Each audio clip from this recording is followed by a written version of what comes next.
देखिए, दिसंबर 2024 में एक कंपनी थी जिसका रेवेन्यू बिल्कुल जीरो था। मतलब पिछले 3 सालों से उन्होंने कोई असली बिजनेस किया ही नहीं था। हाँ, ना कोई नया प्रोडक्ट था उनका और ना ही कोई नई फैक्ट्री लगाई थी। वही तो। फिर भी सिर्फ कुछ ही महीनों के अंदर उस कंपनी का मार्केट कैप 40 करोड़ रुपए से सीधा 4000 करोड़ रुपए के पार पहुंच गया। मतलब कोई जादू थोड़ी ना ही है। बिल्कुल नहीं, ये कोई जादू नहीं है। ये कॉर्पोरेट गवर्नेंस की वो डार्क आर्ट है जिसे पकड़ने के लिए सेबी को सैकड़ों पन्ने लिखने पड़ते हैं। सही कहा। और द हिंदू बिजनेस लाइन की 2 मई 2026 की एक बहुत ही डिटेल्ड रिपोर्ट आई है और आज हम इसी विषय की गहराइयों में उतर रहे हैं। इस रिपोर्ट ने पिछले 12 महीनों में सेबी के 500 से ज्यादा पन्नों के ऑर्डर्स का पूरा निचोड़ पेश किया है। हाँ, और इन ऑर्डर्स को पढ़ना अपने आप में एक बहुत बड़ा रेवलेशन है। तो हमारा मिशन आज यही समझना है कि कैसे कुछ कंपनियां शेयर बाजार में एक पूरी सोची समझी स्क्रिप्ट के तहत काम करती हैं और आम इन्वेस्टर्स का पैसा डुबोती हैं। ठीक है, चलिए इसे अनपैक करते हैं। क्योंकि इन डॉक्यूमेंट्स को पढ़ने के बाद ना एक बात तो साफ है, ये कोई अकाउंटिंग की छोटी मोटी रैंडम गलतियां या इत्तेफाक नहीं है। सही बात है। ये बहुत ही शातिर तरीके से रचे गए चक्रव्यूह हैं जिन्हें बार बार दोहराया जाता है। और इन 500 पन्नों में जो पैटर्न नजर आता है ना, वो सच में आंखें खोलने वाला है। मतलब लोग क्या सोचते हैं कि कॉर्पोरेट फ्रॉड का मतलब है कोई रातों रात सूटकेस में पैसे भरकर देश से भाग गया, राइट? हाँ बिल्कुल, पर मॉडर्न फाइनेंस में ऐसा नहीं होता। कागजों पर पैसा कैसे जुटाना है, बिना किसी असली व्यापार के मुनाफे को कैसे बढ़ा चढ़ाकर दिखाना है और फिर उस पैसे को बाहर कैसे निकालना है, ये सब दिन के उजारे में होता है। दिन दहाड़े चोरी जिसे कहते हैं। वही तो। इसको आप पैसों के साथ किया जाने वाला एक बेहद जटिल और कोरियोग्राफ बैले डांस मान सकते हैं। यहाँ हर एक ट्रांजैक्शन, हर एंट्री का बस एक ही आखिरी लक्ष्य होता है, बाजार में एक नकली चमक पैदा करके इन्वेस्टमेंट लाना और फिर उस पैसे को अंदरूनी लोगों की जेब में डाल देना। तो चलिए इस कोरियोग्राफ डांस के पहले स्टेप को समझते हैं। किसी भी बिजनेस का सबसे पहला और सबसे बेसिक नियम क्या होता है? Cash flow. बिल्कुल, कैश फ्लो के बिना कुछ नहीं। तो अगर कोई कंपनी इन्वेस्टर्स की आंखों में धूल झोंकना चाहती है तो वो कागजों पर पैसे का एक मायाजाल कैसे बुनती है? रिपोर्ट में ना पचेली इंडस्ट्रियल फाइनेंस का एक बहुत ही दिलचस्प एग्जाम्पल दिया गया है। हाँ, वो केस तो सच में चौंका देने वाला था। जरा इन आंकड़ों की टाइमलाइन देखिए।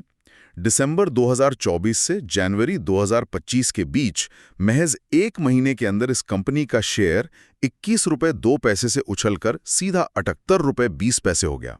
मतलब सीधा 372% का उछाल, वो भी बस 1 महीने में। और जैसा कि मैंने शुरुआत में कहा, इनका रेवेन्यू बिल्कुल जीरो था। हालात ये थे कि इनका पी रेशियो, जो कंपनी के मुनाफे और शेयर की कीमत का अनुपात होता है, वो 4 लाख के पार चला गया था।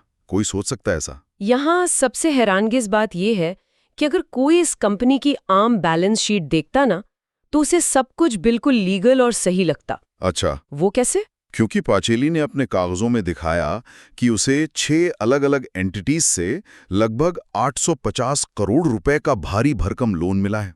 अब किसी आम इन्वेस्टर को क्या लगेगा? यही कि भाई, अगर कोई इस कंपनी को इतना बड़ा लोन दे रहा है तो जरूर कोई बहुत बड़ा प्रोजेक्ट आने वाला है। एग्जैक्टली। इसके बाद उन्होंने एक और बड़ा कदम उठाया। इस भारी भरकम लोन को इक्विटी में बदल दिया, यानी शेयर्स में। ओह, डेट टू इक्विटी कन्वर्जन। हाँ, इसके तहत 51 करोड़ से ज्यादा नए शेयर जारी किए गए, जिससे उन लोन देने वाली एंटिटीज को कंपनी में 99% का मालिकाना हक मिल गया। पहली नजर में देखें तो ये बस एक नॉर्मल फाइनेंशियल रीस्ट्रक्चरिंग लगती है। पर सेबी ने जब इसकी जांच की तब असली कहानी बाहर आई होगी, राइट? बिल्कुल। जब सेबी ने इसके अंदर झांक कर देखा कि 850 करोड़ रुपए असल में आए कहां से और गए कहां, तो पता चला कि ये पैसा तो बस एक लूप में, एक गोल चक्र में घूम रहा था। मतलब ये तो वही बात हो गई जैसे मैं अपने ही परिवार के सदस्यों के बीच एक ही 100 रुपए का नोट बार बार घुमाऊं। पहले मैंने अपनी बहन को दिया, उसने मेरे भाई को दिया और भाई ने वापस मुझे दे दिया। हाँ, वही चीज। और फिर मैं पूरी दुनिया को अपनी पासबुक दिखाकर कहूं कि देखो मेरे पास तो 500 रुपए की सेविंग्स हो गई है। हाँ, ये तो बिल्कुल वही नाटक लग रहा है। सही पकड़ा आपने। इस प्रोसेस को फाइनेंस की टेक्निकल भाषा में राउंड ट्रिपिंग कहते हैं। इसमें होता यह है कि कंपनी के पास कहीं से पैसा आता है, फिर उसे किसी और शेल कंपनी या एंटिटी को ट्रांसफर कर दिया जाता है और फिर कुछ ही दिनों में वो वापस वहीं आ जाता है। बिल्कुल। कुछ ही दिनों या हफ्तों के भीतर वो पैसा वापस उन्हीं लोगों के पास पहुंच जाता है जिन्होंने शुरुआत में लोन दिया था। इन ट्रांजैक्शंस का असल में कोई इकोनॉमिक सब्सटेंस या आर्थिक आधार नहीं होता। यानी इस पैसे से जमीन पर कुछ भी काम नहीं हुआ? कुछ भी नहीं। ना तो कोई फैक्ट्री लगी, ना कोई माल खरीदा गया, ना ही कोई सर्विस दी गई। असली कैश तो कभी कंपनी के पास रुका ही नहीं। सिर्फ कागजों पर डेबिट और क्रेडिट की एंट्री घुमाकर 4,000 करोड़ रुपए का मार्केट कैप बना दिया गया। बाप रे। तो इसका आखिरी अंजाम क्या हुआ? नतीजा ये निकला कि आज उस कंपनी ने अपना नाम बदलकर ग्रैंड ओक कैनियंस डिस्टिलरी कर लिया है, और वो जो खोखला मार्केट कैप था ना, वो अपने पीक से गिरकर अब बस 1,600 करोड़ रुपए के करीब आ चुका है। तो एक तरीका तो ये हुआ कि बिना असली कैश के कागजों पर पैसा दिखाया जाए। लेकिन रिपोर्ट में एक दूसरी सिचुएशन का भी जिक्र है। अगर बैंक में सचमुच असली पैसा आ जाए तो उसे कंपनी से गायब कैसे किया जाता है? हाँ, ये दूसरा ट्रैप है, और इसके लिए गेंसोल इंजीनियरिंग का केस बहुत अच्छा उदाहरण है। सही।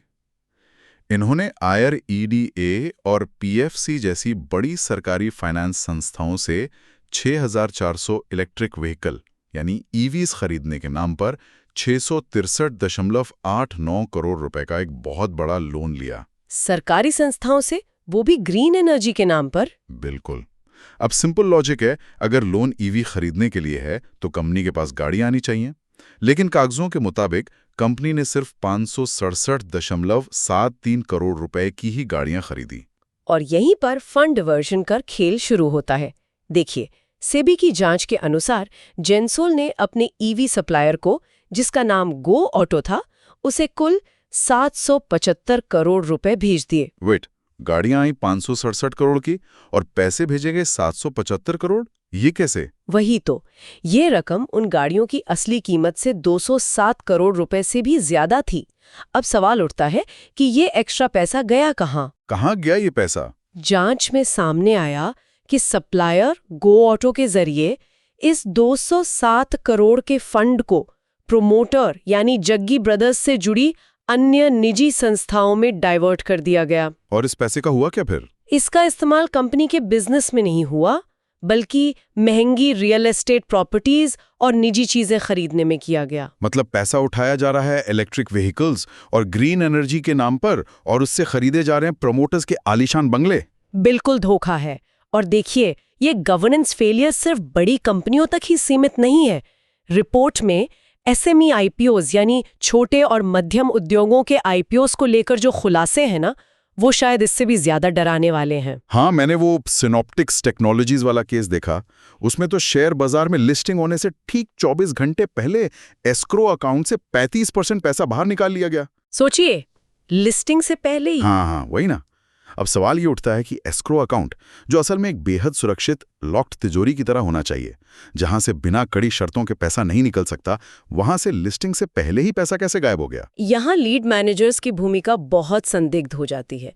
SME IPOs के मामलों में सेबी ने फर्स्ट ओवरसीज कैपिटल जैसे लीड मैनेजर्स के काम करने के तरीके पर गंभीर सवाल उठाए हैं। क्योंकि लीड मैनेजर का तो काम ही यही है ना, ये पक्का करना कि जो पैसा जिस काम के लिए जुटाया गया है वो उसी अकाउंट में सेफ रहे। एग्जैक्टली। लेकिन निर्माण एग्री जेनेटिक्स के केस में देख लीजिए, IPO से जुटाए गए पैसे का 93% हिस्सा ऐसी एंटिटीज को भेज दिया गया जिनके पते पूरी तरह से फर्जी थे, या फिर वहां कोई बिजनेस ही नहीं चल रहा था। 93% पैसा फेक एड्रेस पर चला गया। हाँ, और जब पैसा किसानों को नकद भुगतान करने जैसी अजीब वजह बताकर कैश में निकाला जाने लगे, और वो भी ऐसी कंपनियों के जरिए जिनका कोई फिजिकल वजूद ही ना हो, तो ये सिर्फ कमजोर गवर्नेंस नहीं है, ये सीधे तौर पर सिस्टम में मौजूद खामियों का फायदा उठाकर किया गया गबन है। बाप रे। लेकिन चलिए, अगर हम इस पूरे खेल को एक रेगुलेटर की नजर से देखें, अगर कल को सेबी इन पैसों की हेराफेरी, इस राउंड ट्रिपिंग पर इतनी कड़ी नजर रखने लगे कि बैंक अकाउंट्स पूरी तरह ट्रैक हो जाएं और कैश को इधर उधर करना लगभग नामुमकिन हो जाए, तो फिर ये ऑपरेटर्स क्या करेंगे? तब वो अपने खेल का मैदान बदल देते हैं। वो सीधे खातों की हेराफेरी पर आ जाते हैं, यानी profit and loss statement PNL से छेड़छाड़ शुरू कर देते हैं। तो ये है गवर्नेंस का तीसरा ट्रैप। हाँ, इसको आप गवर्नेंस का तीसरा बड़ा जाल कह सकते हैं, मुनाफे का गुब्बारा फुलाना। जब पैसा बैंक में नहीं आ रहा होता ना, तो वो अकाउंटिंग के बेहद जटिल नियमों का फायदा उठाकर कागजों पर कंपनी को इतना प्रॉफिटेबल दिखाते हैं कि आम इन्वेस्टर उसे एक मल्टी बैगर समझ लेता है। जिसका सबसे बढ़िया एग्जांपल है ब्राइटकम ग्रुप। सेबी ने अपनी जांच में पाया कि इस कंपनी ने सिर्फ 2 सालों के भीतर अपने मुनाफे को 1200 करोड़ रुपए से ज्यादा बढ़ाकर दिखाया। और 1200 करोड़ रुपए कोई छोटी रकम नहीं होती। वही तो मेरा पॉइंट है। ये कैसे मुमकिन है? क्या इन्वेस्टर्स इतने अंधे होते हैं? अगर कोई कंपनी कह रही है कि उसे 1200 करोड़ रुपए का मुनाफा हुआ है, लेकिन उसके बैंक खाते में कैश आ ही नहीं रहा और ना ही उसका असली बिजनेस जमीन पर बढ़ रहा है, तो क्या यह एक बहुत बड़ा रेड फ्लैग नहीं है? इसे कोई पकड़ क्यों नहीं पाता? मैं बताती हूँ। इससे पकड़ना इसलिए मुश्किल होता है क्योंकि ये पूरा खेल हेडलाइन नंबर्स के पीछे खेला जाता है। ब्राइटकॉम ने जो किया वो अकाउंटिंग का एक बहुत ही चालाक इस्तेमाल था। कंपनी को असल में जो बड़े नुकसान हो रहे थे ना, उन्होंने उसे P&L अकाउंट में दिखाने के बजाय बैलेंस शीट के एक बहुत ही गहरे हिस्से में छिपा दिया, जिसे अदर कॉम्प्रिहेंसिव इनकम या OCI कहते हैं।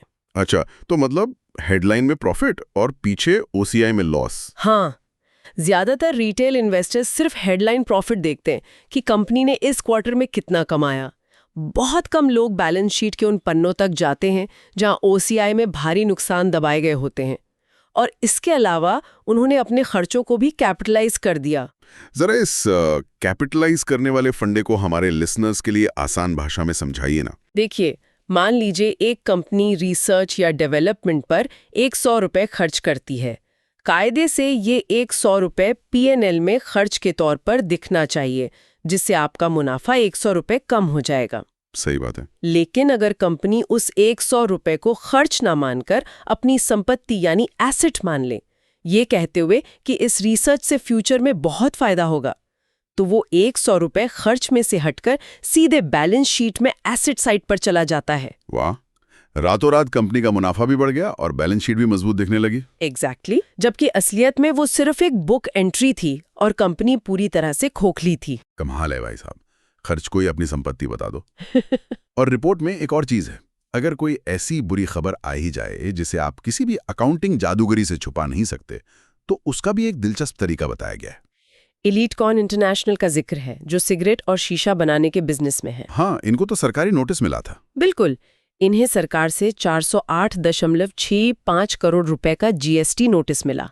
ये कोई छोटी मोटी रकम नहीं थी, ये उनके एवरेज मुनाफे का 22 गुना ज्यादा था। अगर ये खबर तुरंत बाहर आ जाती तो शेयर ताश के पत्तों की तरह ढह जाता।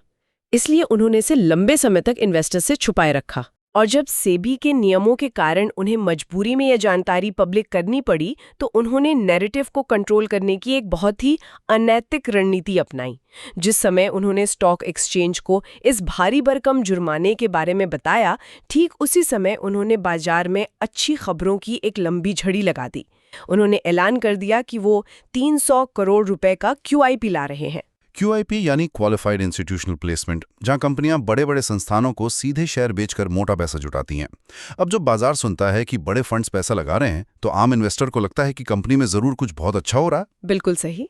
और सिर्फ QIP नहीं, उन्होंने साथ में ये भी घोषणा कर दी कि वो कुछ बड़े एक्विजिशंस यानी अन्य कंपनियों को खरीदने वाले हैं, और साथ ही अपने रेवेन्यू में 6.38 गुना की भारी बढ़ोतरी भी दिखा दी। क्या बात है, इसे कहते हैं शोर मचाकर असली आवाज को दबा देना। 408 करोड़ के भारी भरकम जुर्माने की बुरी खबर उन 300 करोड़ के फंड रेज और बड़े एक्विजिशन की अच्छी खबरों के शोर में कहीं दबकर रह गई। और ये गवर्नेंस के नजरिए से बहुत ही चिंताजनक बात है। कॉर्पोरेट गवर्नेंस का एक बेसिक असूल होता है ट्रांसपेरेंसी यानी पारदर्शिता।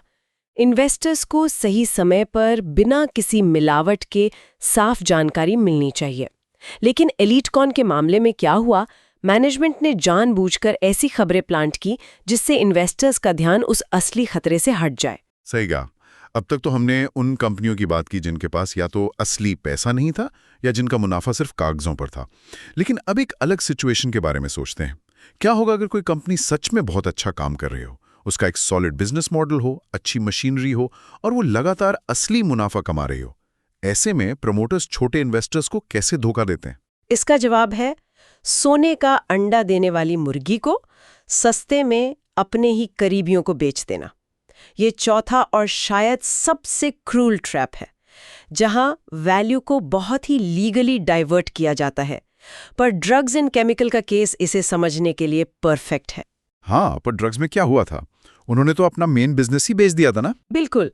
इस कंपनी ने अपना में सबसे ज्यादा मुनाफा कमाने वाला बिजनेस एक ऐसी निजी संस्था को बेचने का प्रस्ताव रखा जो सीधे तौर पर प्रमोटर से जुड़ी हुई थी।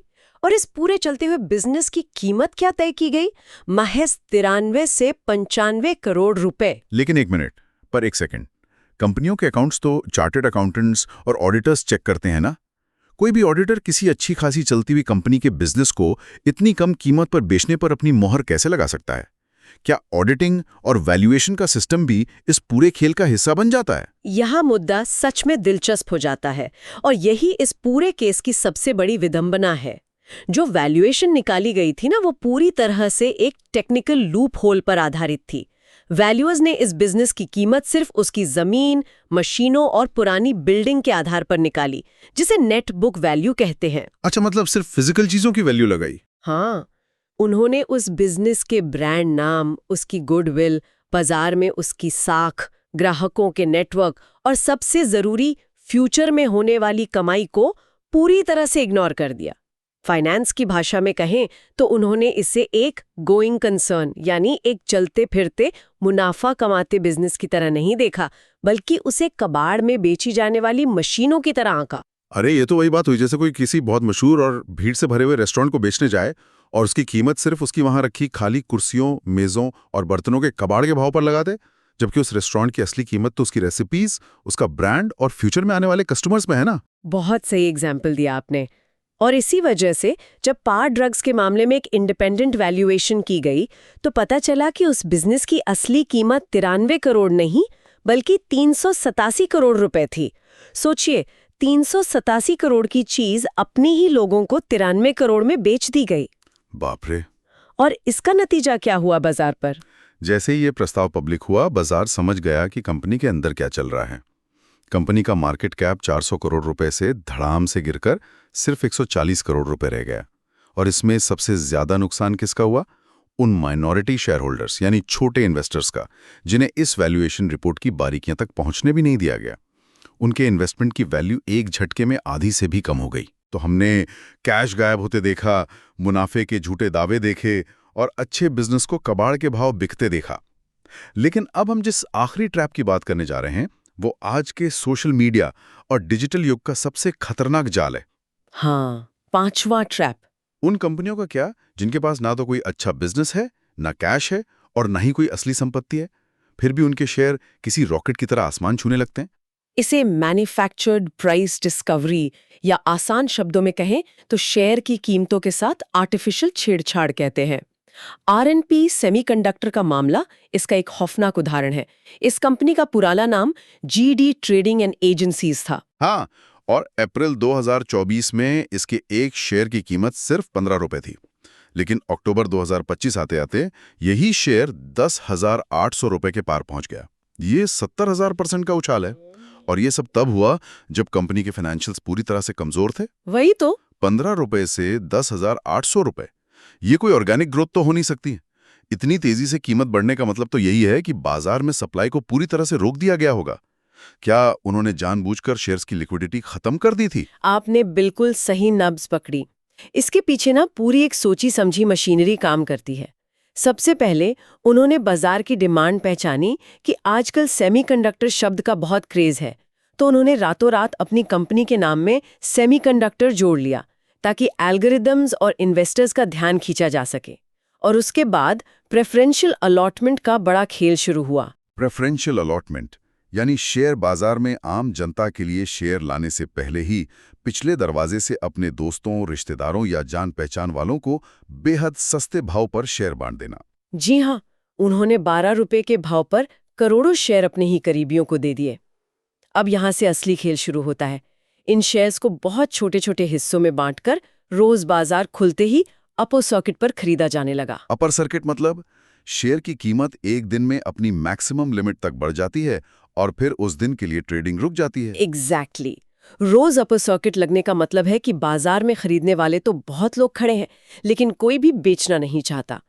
इससे आम इन्वेस्टर्स के अंदर फोमो यानी फियर ऑफ मिसिंग आउट पैदा होता है। ये मुझे उस नाइट क्लब की याद दिलाता है जो अंदर से बिल्कुल खाली पड़ा है। अंदर कोई म्यूजिक नहीं चल रहा, लेकिन क्लब के मालिक ने बाहर बाउंसर खड़े कर दिए और 50 लोगों की एक नकली लाइन लगा दी है। अब सड़क से गुजरने वाले हर इंसान को लगता है कि वाह, ये तो शहर की सबसे बेहतरीन जगह है, मुझे भी किसी तरह इस लाइन में लगकर अंदर जाना चाहिए। बाजार में नकली लाइन कैसे लगाई जाती है? सोशल मीडिया और अफवाहों के जरिए बाजार में जानबूझकर फेक खबरें जलाई गईं। लोगों के व्हाट्सएप पर अनजाने नंबरों से मैसेज आने लगे। यूट्यूब पर इन्फ्लुएंसर्स बोलने लगे कि ये कंपनी तो भारत की इन्वीडिया बनने वाली है। हद है। और ये भी अफवाह फैला दी गई कि किसी बहुत मशहूर क्रिकेटर ने इसमें गुपचुप तरीके से अपना पैसा लगाया है। इस पूरे शोर का नतीजा ये हुआ कि लालच में आकर आम रिटेल इन्वेस्टर इस स्टॉक में कूद पड़े। रिपोर्ट बताती है कि देखते ही देखते रिटेल इन्वेस्टर्स की संख्या 22 गुना बढ़ गई। और यही वो पल होता है जिसका इंतजार ऑपरेटर कर रहे होते हैं, है ना? अगर हम इसको बड़ी पिक्चर से जोड़ें तो बिल्कुल, जब शेयर की कीमत 10,000 के पार पहुंच गई और हजारों रिटेल इन्वेस्टर्स उस स्टॉक को खरीदने के लिए लाइन में खड़े थे, तब उन ऑपरेटर्स ने, जिन्होंने शुरुआत में 12 रुपए में शेयर लिए थे, अपना सारा माल महंगे दामों पर आम इन्वेस्टर्स को डंप कर दिया। बाप रे। लिक्विडिटी कम रखकर और अफवाहों का जाल बुनकर उन्होंने एक आर्टिफिशियल डिमांड पैदा की। जब ऑपरेटर अपना माल बेचकर निकल जाते हैं तो शेयर फिर से ताश के पत्तों की तरह गिर जाता है और आम इन्वेस्टर उस ऊंचाई पर हमेशा के लिए फंसा रह जाता है। तो इन सब का क्या मतलब है? अगर हम इन 500 पन्नों के सीबी ऑर्डर्स और इस पूरे रिपोर्ट को एक साथ रखकर देखें तो जो तस्वीर उभरती है वो शेयर बाजार के उस अंधेरे कोने की है जिससे अक्सर इग्नोर कर दिया जाता है। हाँ, इस पूरे डीप डाइव का मुख्य निष्कर्ष बहुत ही स्पष्ट है। चाहे वह पचेली में बिना कैश के मार्केट कैप बढ़ाना हो, गेंसॉल में सरकारी फंड्स को रियल एस्टेट में डाइवर्ट करना हो, ब्राइटकॉम में अकाउंटिंग के नियमों से खेलना हो, पैर्स ड्रग्स में संपत्तियों को औने पौने दाम पर लूटना हो, या आरआरपी में सोशल मीडिया के जरिए शेयर के दाम बढ़ाना हो, इन सब के तरीके अलग अलग हो सकते हैं, लेकिन सभी का लक्ष्य एक ही है: आम इन्वेस्टर्स के भरोसे और पैसे का फायदा उठाना। बिल्कुल। इन्वेस्टर्स के लिए सबसे बड़ा सबक ये है कि उन्हें शेयर बाजार के हर टेक्निकल नियम को जानने या कोई सीए बनने की जरूरत नहीं है। उन्हें बस अपना कॉमन सेंस इस्तेमाल करना है। सही बात है। क्या कंपनी जो पैसा जुटा रही है वो जमीन पर किसी फैक्ट्री या असली ग्रोथ के रूप में दिख रहा है? क्या जो मुनाफा कागजों पर बताया जा रहा है वो बैंक अकाउंट में आते हुए कैश से मैच करता है? अगर बातें आपस में जुड़ नहीं रही हैं तो वो जगह इन्वेस्ट करने के लायक नहीं है। किसी की सुनी सुनाई बातों या व्हाट्सएप फॉरवर्ड पर कभी अपनी मेहनत की कमाई नहीं लगानी चाहिए। कॉमन सेंस ही आखिरी और सबसे बड़ा हथियार है। तो दोस्तों, आज हमने उन तरीकों पर डिटेल में चर्चा की जहां इंसानों ने मिलकर शेल कंपनियों के नेटवर्क बनाए, अकाउंट्स में हेराफेरी की और व्हाट्सएप पर अफवाहें फैलाईं। लेकिन इस पूरी चर्चा को खत्म करने से पहले मैं चाहता हूं कि हम एक पल के लिए फ्यूचर की तरफ देखें, जो शायद इससे भी ज्यादा जटिल होने वाला है। वो कैसे?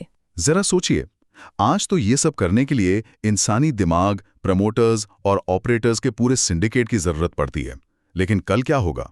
क्या होगा जब पूरी तरह से ऑटोनॉमस एआई बॉट्स इन कॉम्प्लिकेटेड कॉर्पोरेट ढांचों को खुद ही डिजाइन करने लगेंगे? ये तो सच में डराने वाला थॉट है ना? सोचिए, एक ऐसा एआई सिस्टम जो पलक झपकते ही दुनिया भर में 100 फर्जी शेल कंपनियां रजिस्टर कर दे, इंसानों से भी बेहतर तरीके से अकाउंटिंग के नियमों में लूप होल ढूंढकर P&L में ऐसी हेराफेरी करे जिसे पकड़ना लगभग नामुमकिन हो। और पकड़ने में सालों लग जाए। बिल्कुल। और सबसे खतरनाक बात, बिना किसी इंसानी दखल के सोशल मीडिया पर रातों रात लाखों फेक एआई अकाउंट्स के जरिए इन हवाई कंपनियों का एक ऐसा परफेक्ट नैरेटिव सेट कर दे कि दुनिया के सबसे समझदार और अनुभवी इन्वेस्टर्स भी धोखा खा जाएं। जब ये पैसों का बैलेट इंसान नहीं बल्कि मशीनें कोरियोग्राफ करने लगेंगी, तब क्या होगा? क्या तब हमारे रेगुलेटर्स, जो आज 500 पन्नों की रिपोर्ट बनाते हैं, उन एआई बॉट्स की स्पीड और चालाकी को कभी पकड़ पाएंगे? ये एक ऐसा सवाल है जो सिर्फ आज के बाजार के जानकारों को नहीं बल्कि फ्यूचर के हर एक इन्वेस्टर को खुद से पूछना होगा।